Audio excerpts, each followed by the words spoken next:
wa askofu jimbo la Shinyanga akiwa tayari anaingia katika tukio maalum la viongozi wa umisheni na uinjilisti ndani ya jimbo la Shinyanga.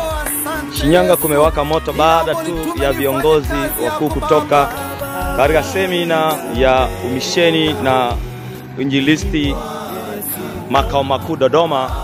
Askofu wa jimbo ameamua kutembelea mkoa wake na kuelekeza viongozi wa umisheni na uinjilisti haswa katika swala zima la upandaji wa makanisa.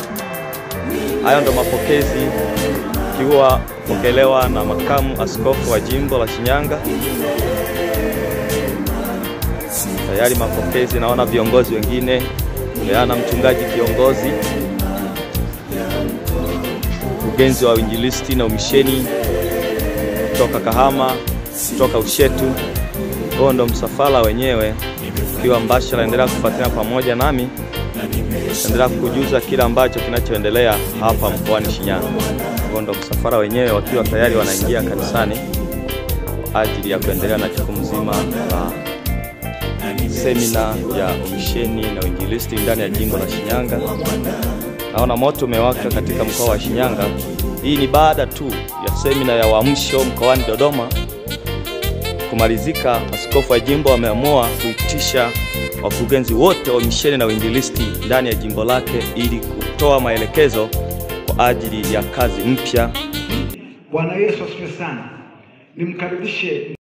Naitwa mchungaji Samuel Shiwa, ni makamu askofu wa jimbo letu la Shinyanga. Bila shaka basi nimtambulishe askofu wetu wa jimbo. Simame na wasalimie kabla ya mambo mengine.